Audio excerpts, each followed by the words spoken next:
Huwag nyo diretsuhin sa Bitcoin, huwag nyo diretsuhin sa Ethereum, huwag nyo diretsuhin sa BNB. Diretsuhin nyo muna sa USDT. And you get protected na kung bumagsak man yung market, you don't experience a loss, you don't experience a drop, you won't really see a massive drop down in whatever currency that you are holding because you are already in USDT.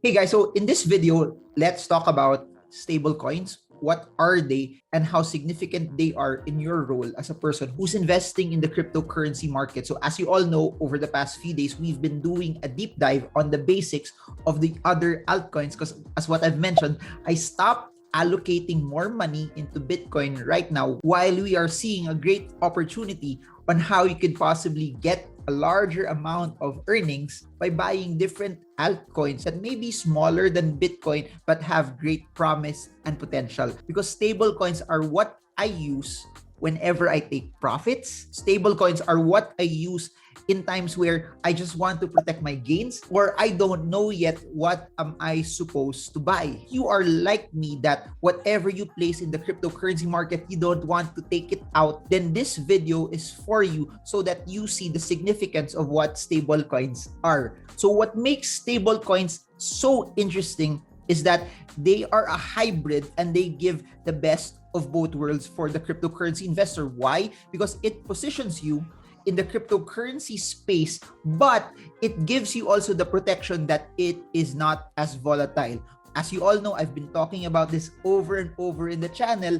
2017, we saw Bitcoin boom, rush massively to as high as 20,000 or close to 20,000 US dollars. And right after that, even though altcoins also pushed up, when people took profits and transferred them back to Bitcoin, Bitcoin also went down. And this is where stable coins would come in. They become a very, very good storer and holder of value. So please remember that stable coins are pegged 1:1 to something that has physical world value. So you might be asking, what are those stable coins? How do I figure out and find out what are they? So I currently just track 3 stable coins, and I think naman they are also one of the top most used stable coins also in the market, and they offer you a lot of liquidity. Tether, which is USDT, in terms of market cap, it's number 6, and its current market cap by the time of this recording is at 52 billion US dollars. And as you can see, it fluctuates, but in a very, very, very thin range. You won't really see it go in a massive uptrend, massive downtrend. It will just be in a range and close to the $1 mark. The second one is USDC, which is as of the time of this recording, number 13 in terms of market cap. USDC is at 14 billion US dollars at the time of this recording. And if you compare the two in terms of volatility, in terms of movement, they're basically the same, and they're also very, very close to the 1:1 mark, meaning 1 USDC is very, very close to $1.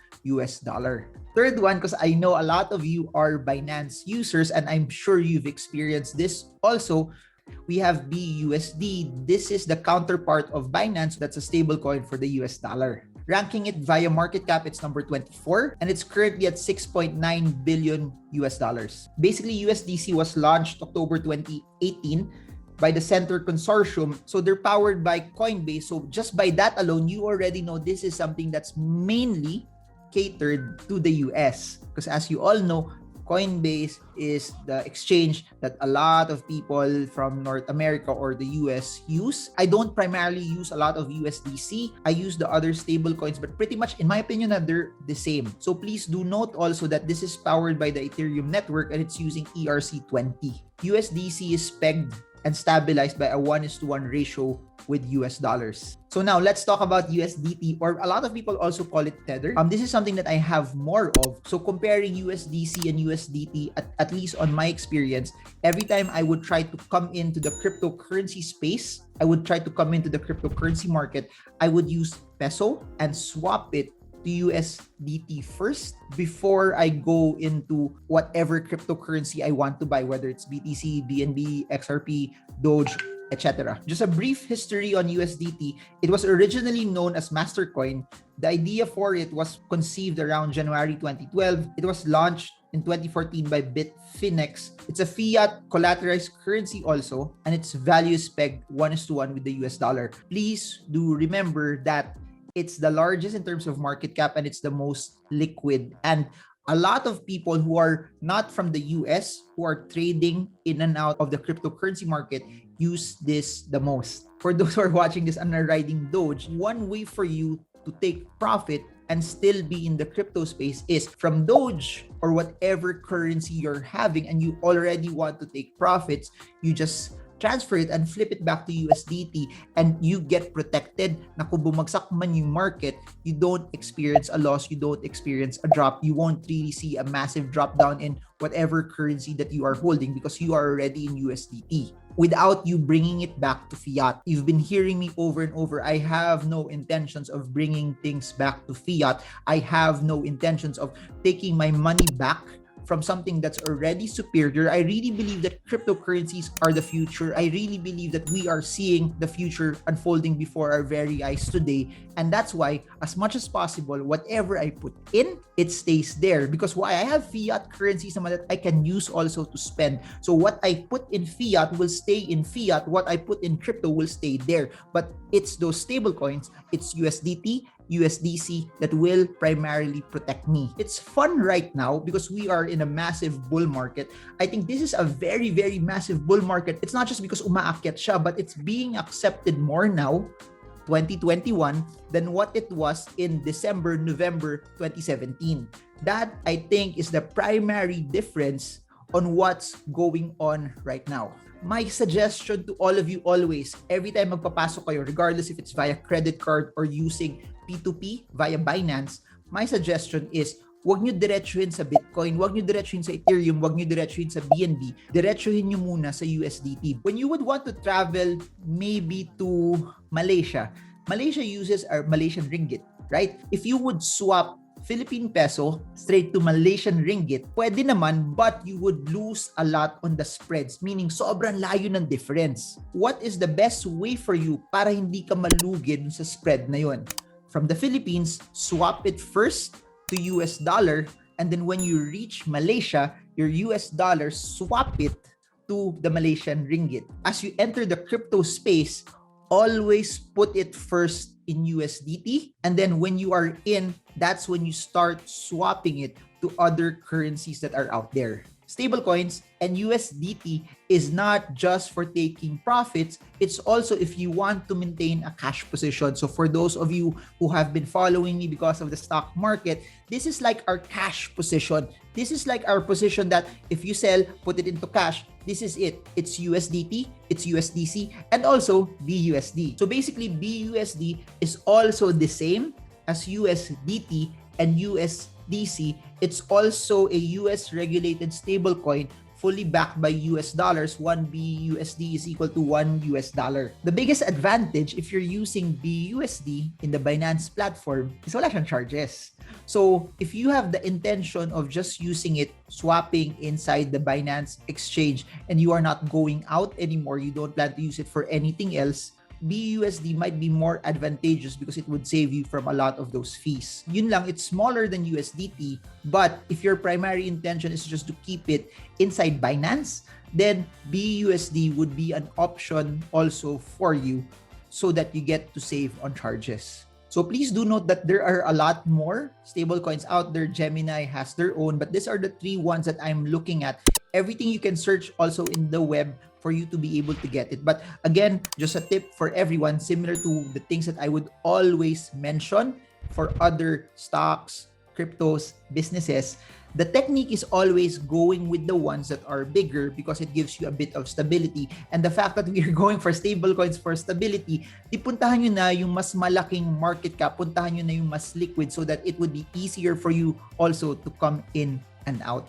So there, that's our discussion on stablecoins. In my opinion, stablecoins are very, very relevant in this time, especially we are seeing the markets move up Totoo, if you park everything in stablecoins, you won't make a lot of money. But if you've already made money and you just want to park it, stablecoins are a good way for you to do so. Or if you're putting money in and you want to park it first before deciding what to buy, stablecoins are a good way to put it. So always remember, if you want liquidity, you want safety, you want lesser volatility, and you want to be in a position also to take advantage of other opportunities later on, that's where stablecoins like USDT, USDC, and BUSD will help you very, very, very well.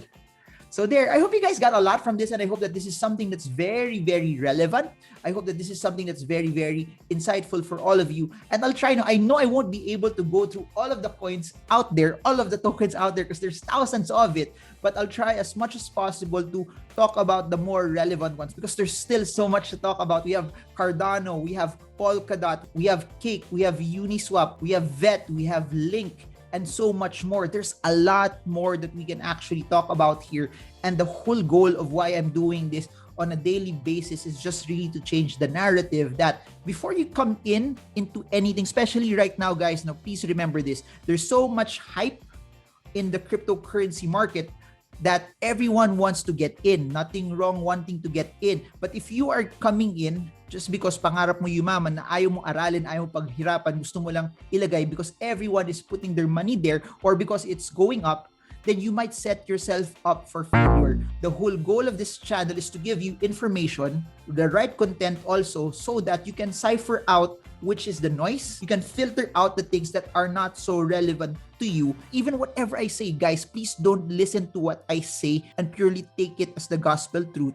Please take the time to study it as well. If you guys got a lot from this, my name's Marvin Germo. I'm a stock market trader and investor, but I'm also dabbling now into the cryptocurrency markets. But in no means am I an expert in this. I'm just also learning like you, and it's just that I guess the acumen and experience that I had in the stock market is giving me somehow a platform right now to be better in the cryptocurrency space. Now, that being said, I'd like to invite you. We have an event this weekend. It's called Stock Smart's Technical Analysis. If you want to learn more on how you can trade the markets using technicals in the Philippine market, US market, and the cryptocurrency market, we have links in the description below. If you want to join us, everything will be via Zoom.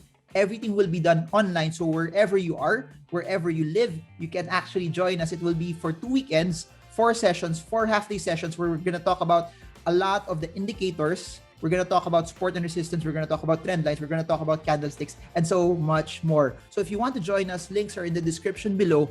And I want to invite you to the largest investment conference in the country, ICON 2021. We will have Philip Hagedorn, Mike Manuel, Dodong Kakanando, Rex Mendoza, David Lichu, Randall Chongson, and a lot more other speakers in the event with one goal: to be able to help you also figure out which asset class is something that will work for you. So the link to that event is also in the description below. Lastly, if you want to invest in the cryptocurrency market, 2 ways to do so. One is via Binance. The second one's via eToro. I use both of them. And if you want to try them, you can check the 2 links in the description below. eToro allows you to trade cryptocurrencies and the US markets, the global markets, and even commodities, while Binance allows you to trade cryptocurrencies and a lot of the other altcoins out there. So check them out, and I do hope that it allows you to execute and it allows you to actually start investing more. Lastly, if you want to learn more about the stock market, I have books that are available in both Shopee and Lazada. Links are in the description below if you want to grab a copy of the books as well. So that's it for now. I hope that this is something that's insightful. This is something that's useful. This is something that is giving you the right foundation when it comes to investing, not just primarily in the stock market, but also in the cryptocurrency market and in other markets in between. So that's it for now. Marvin Germo. I hope this video helps you trade well, trade strong, trade smart. See you all again soon, guys, and God bless you all.